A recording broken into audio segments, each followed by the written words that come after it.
Hey, what's going on everyone, this is Ethan Plus, and today I'm breaking down my Baauer beat battle win, which was judged by Kenny Beats, with the sample provided by Slow Mo. I'ma show y'all how much y'all bitches be out of pocket. She cut my man shit. Oh no. Then she cut my man boot the not the yattas. Not the yattas. She said cheater on his butters. Not the yattas. Not the yattas. She cut my man shit. Oh no. Then she cut my man boot the not the yattas. Not the yattas. She said cheater on his butters. Not the yattas. Not the yattas.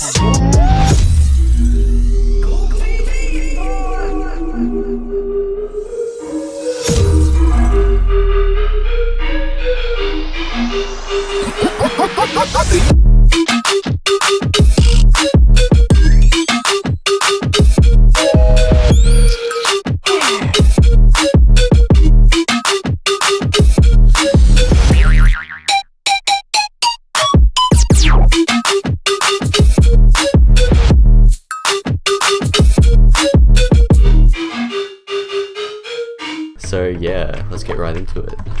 First off, we got the main vocal. She cut my man shit. Then she cut my man boot the not the yattas. Not the yattas. She said cheater on his butters.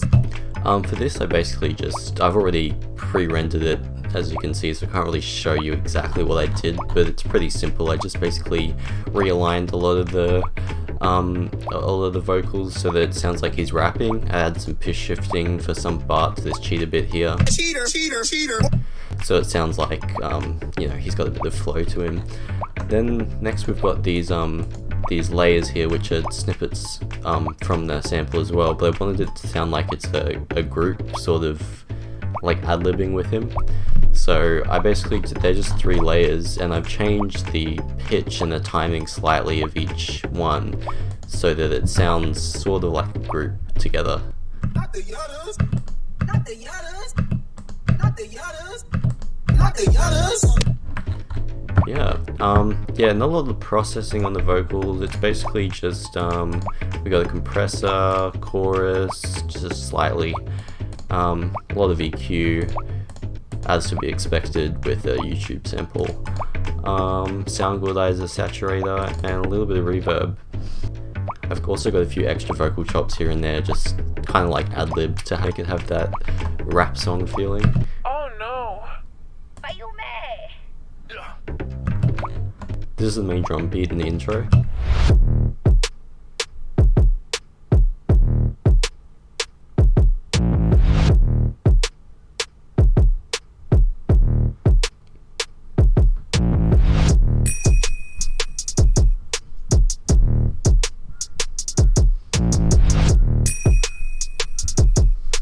It's pretty standard, it's just your basic TikTok beat basically. Just got a biggest fart sounding 808 they could find, and yeah, just got some kicks, some claps, basic 808 type stuff, and yeah, it's just standard trap beat. Down here we got the flute layer.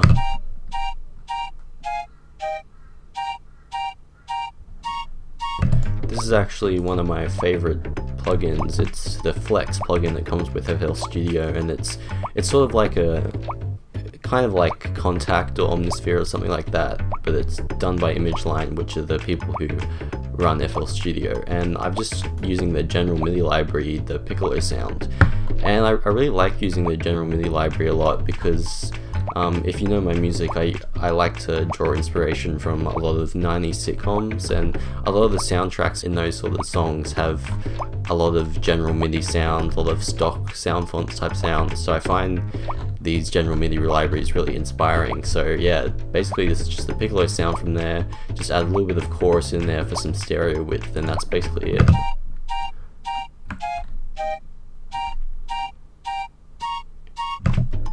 So here in this little break section, we've got not a lot going on, just a few impacts that I've layered.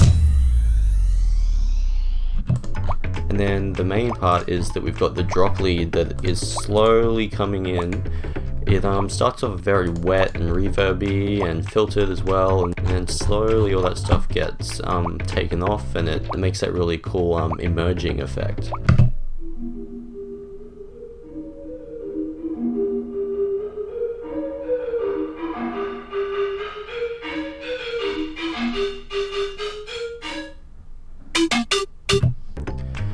the MIDI pattern for the drop lead. Once again, I've used the Flex General MIDI library. This time it's the pan flute.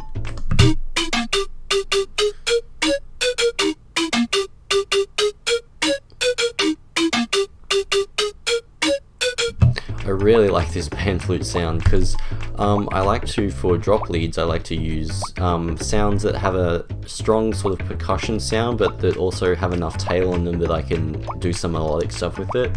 And I think that's why I've used stuff like saxophones and harmonicas a lot in the past. But yeah, this sound is also perfect for that sort of stuff.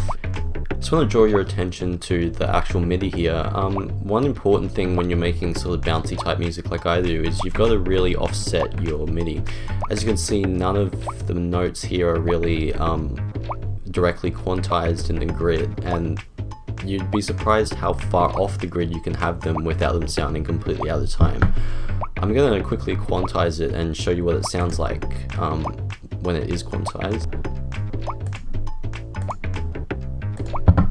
So this is the drop with the quantization on.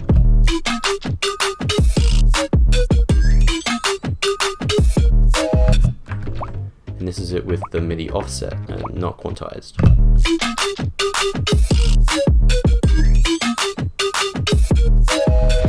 See how much more groove and swing that's got? So yeah, it's really important to do that. Another thing that I've done is I've not just played a single note.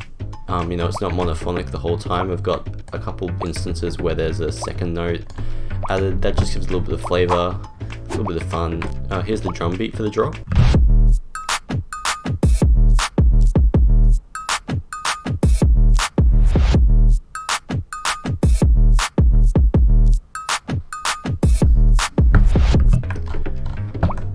Yeah, it's pretty similar to the intro beat, except I've just changed the samples a little bit, so it's a little bit more interesting, less close to that standard 808 trap sound. And I've also added a few percussion elements and changed the groove slightly just to give it a little bit of interest and a little bit more bounciness.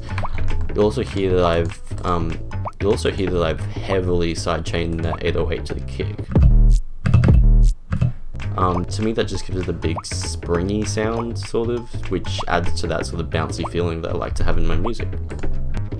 I get a lot of questions about the extra sound effects that I add into my music, and I've got a few of those here.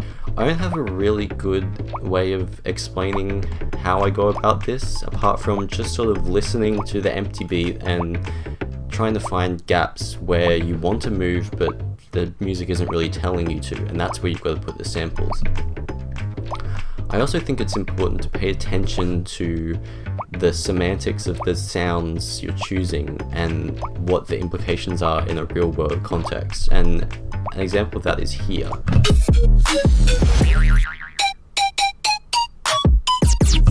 I really like this bit because I've chosen to have a balloon inflating sound going straight into this spring impact sound, and the timing of that, I think it just works so well, because when you think about a balloon inflating, it's going to explode eventually, and you sort of get that feeling because you get this little rising effect, and then you get this silly explosion sort of sound and a little bit of a break in the music as well directly following that.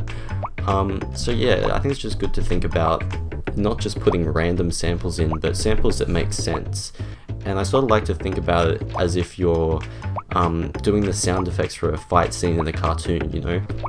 You're not just going to put the punch sounds in, you're going to think about stuff like how the fists move through the air and what sound that makes, and the timing of that in relation to the actual punch sound, and whether there's a blood splatter sound or a groaning sound for the characters being in pain or something like that.